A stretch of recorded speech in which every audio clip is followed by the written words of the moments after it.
โมตัสสะภะคะวะโตอะระหะโตสัมมาสัมพุทธัสสะนะโมตัสสะภะคะวะโตอะระหะโตสัมมาสัมพุทธัสสะนะโมตัสสะภะคะวะโตอะระหะโตสัมมาสัมพุทธัสสะพุทธังธัมมังสังฆังนะมัสสามิ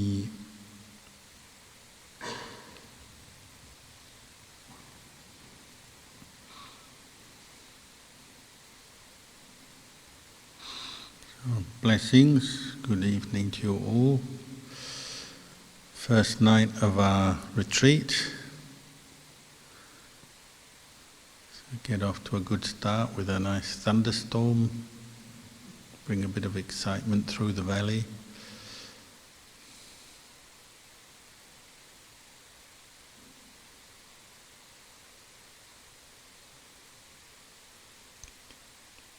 Beginning of a retreat is always a good time to remember our teacher, the Buddha, and then his enlightened disciples, such as Chah, and we call this retreat the Ajahn Chah Memorial Retreat.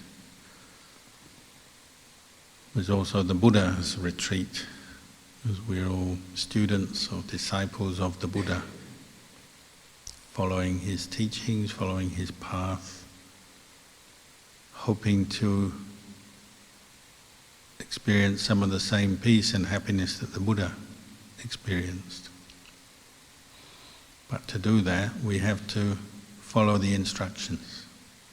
We have to follow the path, the way of practice that he left us, gave to us.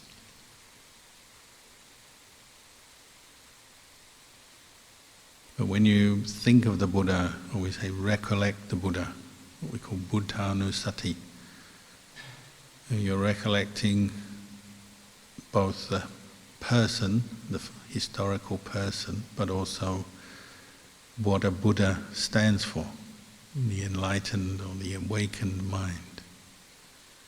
What makes a Buddha is the awakening to the truth, which he described as the Four Noble Truths, the Dhamma. One who sees the Dhamma sees the Buddha, one who knows the Dhamma knows the Buddha. So the Buddha symbolizes the Four Noble Truths in all his teachings that we are practicing, reciting, learning, remembering, center around these Four Noble Truths in one way or another.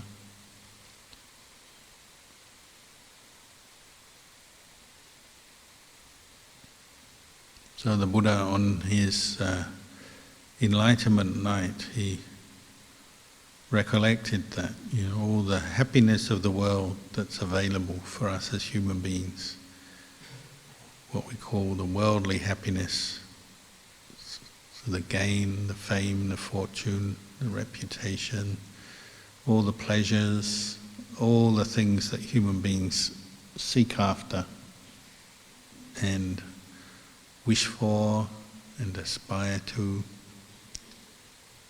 is still limited and bound up with suffering, because he noted that in its nature it's impermanent, it's unsatisfying, and it's not self. You can't own it. And the pleasures, the happiness of the world arises, passes away, it's temporary. You can't own it, you can't have it. So you always have to keep chasing after it, seeking more, to try and keep that sense of satisfaction or happiness. And that was the insight he took with him from the lay life. As we know, he had a family, had a child, Rahula, he had parents, he had wealth, power, prestige, all the kind of things that people wish for. But he could see that it was still inherently flawed. It wasn't going to bring him lasting, permanent happiness. In particular, he already recognized that human beings were bound up with having a body means we've got to face aging, sickness, death, separation from everything that we love and like. So he was seeking something better than that, more permanent kind of happiness than that. Which is what led him to on his quest for the Dhamma, practicing, training with the teachers, the leading teachers of the day, the meditation masters, many of whom were considered to be enlightened already, but he quickly realized they weren't. They were very advanced, very skilled in meditation. They'd attained deep states of jhana and were no doubt very wise people, but not fully enlightened. They hadn't fully escaped from the world. This is the conclusion he came to just before his own enlightenment. So he was looking for another way or something different that they weren't teaching. He thought there must be something they're missing in the way they teach and in their insight and understanding. So that led him on to sit under the Bodhi tree in India and to put all his effort into the practice of beginning with anapanasati, mindfulness of breathing. And then reflecting on the impermanent nature of the world.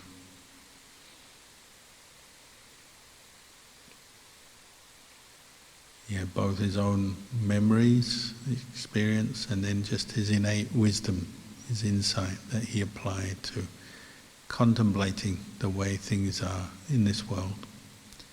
He could see that whatever you take as happiness, success, goodness in this world is still only so much, only so good. It's not lasting, it's not completely fulfilling.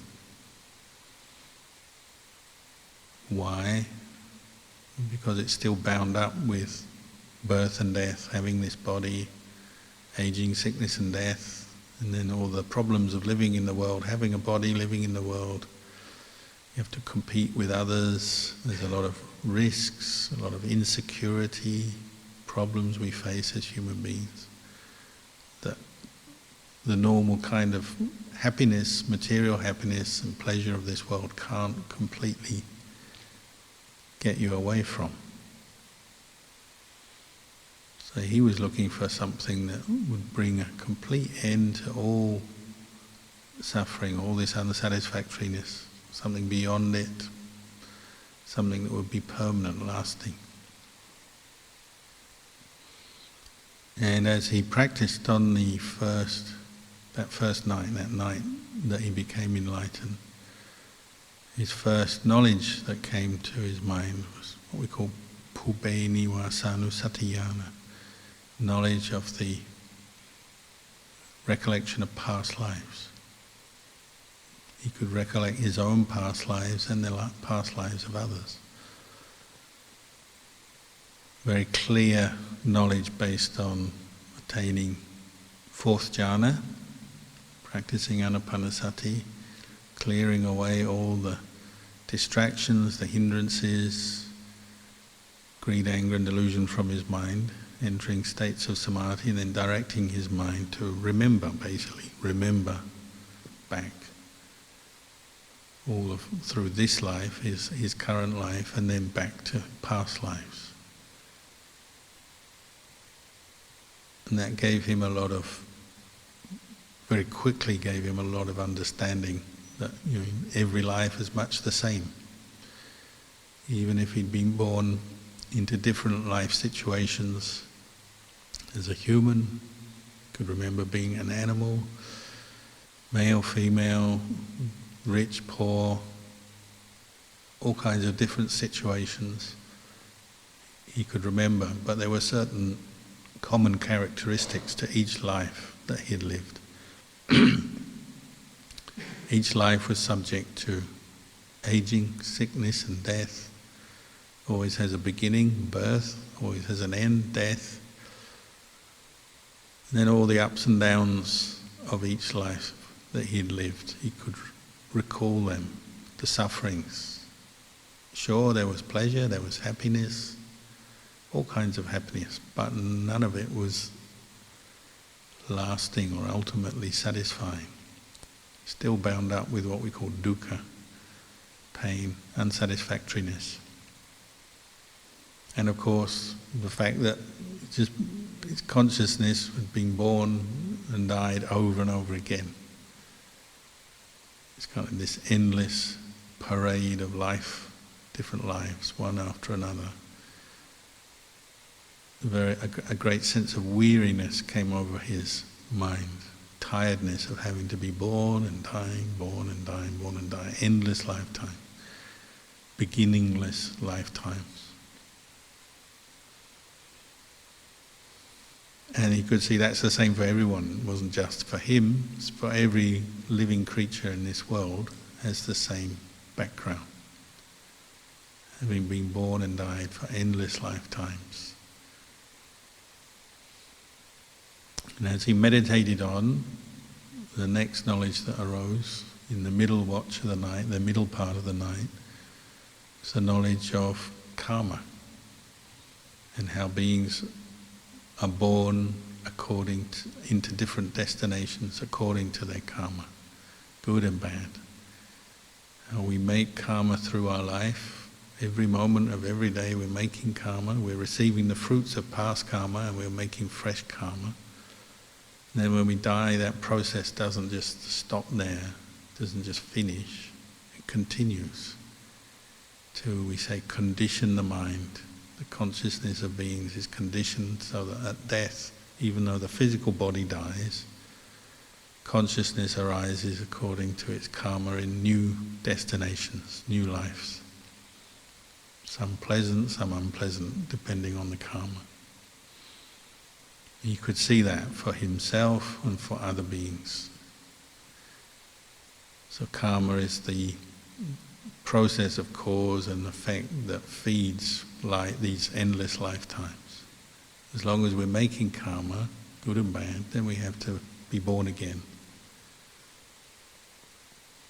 What we call a conditioning process, a process of making good karma, what we call punyapi sankhara, and making bad karma, apunyapi sankhara.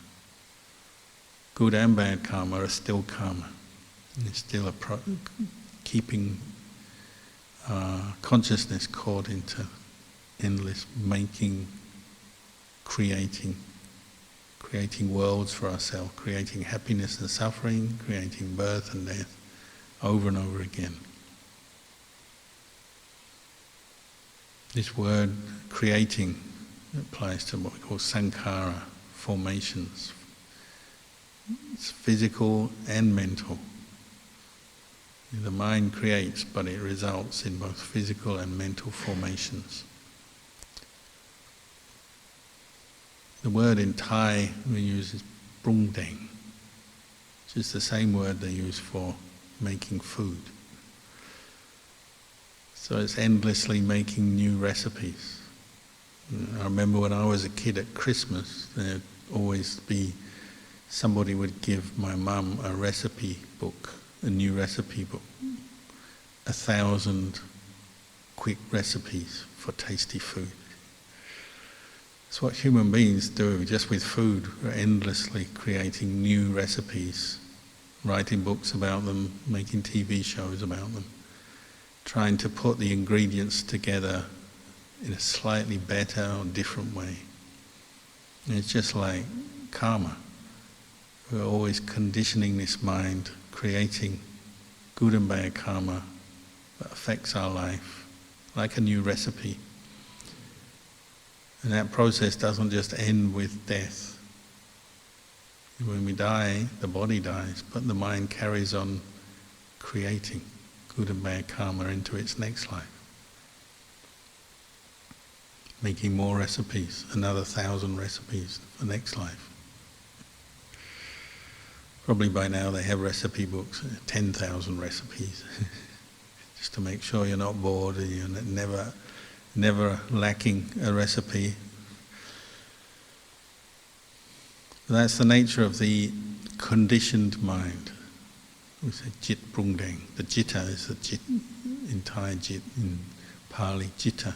Consciousness is constantly making, creating, fabricating more karma, good and bad, which is what keeps the whole process of birth, aging, sickness and death going.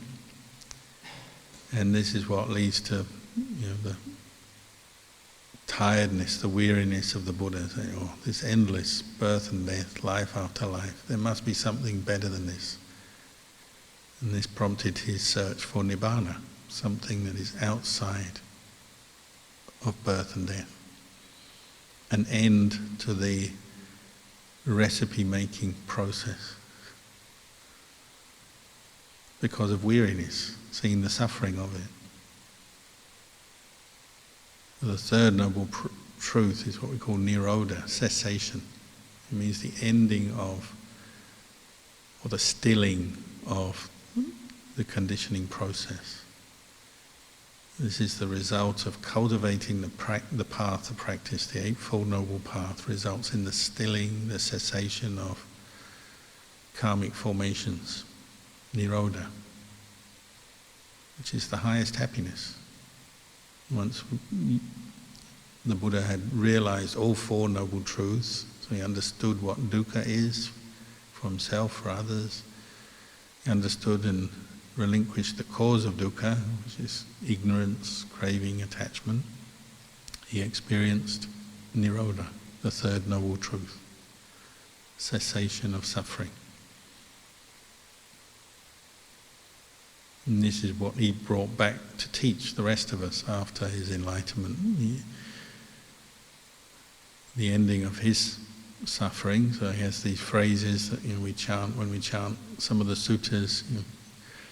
No more birth for me, this is the last birth. It means he found an end to this karma-making process. Birth, aging, sickness and death. Reached a point where his mind stopped proliferating or conditioning, making karma, good and bad karma. Stopped making new recipes. Completely still. Reached cessation. So he realized the Four Noble Truths and then he came to teach them to us. So if you ask, what are we doing here on this retreat? Well, we're following in the Buddha's footsteps to try and cultivate knowledge, understanding of these Four Noble Truths. And to bring an end to the karma-making process of the mind. It comes about through ignorance, craving, attachment. We get a taste of that as we're meditating, when sometimes you're sitting, walking, or whatever you're doing. If all the right factors come together in your mind, you might experience some stillness, some peace of mind. In the beginning we call it just samadhi. Samadhi is not yet nirodha, it's not yet nibbana, but it's a taste of nibbana. Because the karma-making process, the mind endlessly making new recipes of happiness and suffering, goes quiet, goes still, at least for a while. And we get this great sense of relief, peace, as the mind lets go of the body, lets go of good and bad karma, and just becomes very still, quiet. It's not seeking anything else. And these are some of the characteristics of samadhi. The mind, it's happy in itself, but it's not seeking anything outside itself. So if you experience that, you get some insight into nibbana, into the end of suffering. Because you realize your mind can be peaceful without having to cling on to anything else. It doesn't even need a body to be peaceful. Certainly doesn't need all these other things around us that we normally cling to. people, possessions, the different experiences we seek for in life. When we experience a bit of peace from samadhi, we get a taste of this inner happiness that's independent of these other things. So we draw a little bit closer to the Buddha. And if we use that as a basis for contemplation, or vipassana, or developing insight, we can see that all the pleasures that the mind seeks after and all the pain that the mind reacts to, tries to push away, we can see it. The pleasure and pain that we attach to is impermanent, is ultimately not a self. So we don't need to grasp it or try and own it or hold on to it, because it's not self. We can let go. So cultivating states of samadhi, stillness, can be a direct cause for developing insight, panya, wisdom. And this is how the Buddha practiced, and this is how he taught over and over again. Cultivate the Noble Eightfold Path, Sila, Samadhi, Panya. And just by listening to the Dhamma already we get a bit of wisdom and understanding, but then practicing we get our own inner understanding as well. What we call bhavana maya panya. Where the mind, as it becomes more still, mindfulness is improved, the mind is more still, we can actually see some of the truths that the Buddha was pointing to for ourselves. And we practice letting go. When you can see that grasping, clinging, holding on, attaching is suffering, then the mind automatically, naturally wants to let go. Wants to give up the grasping. So wisdom comes with the sense of letting go, relinquishment, detachment, stillness.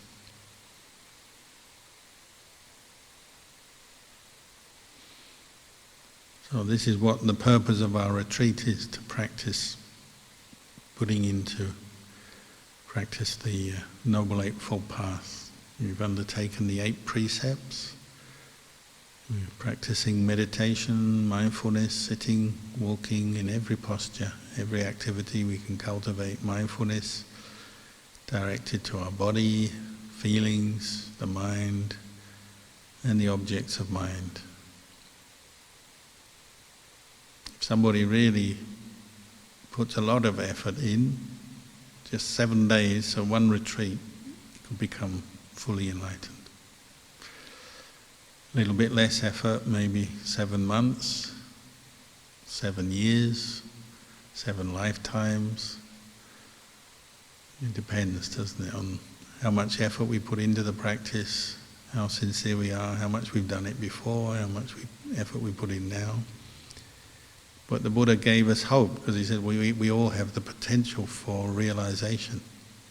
And if we really try, we can all cultivate this path. We can all experience the peace of samadhi, we can all experience the realization, the insight.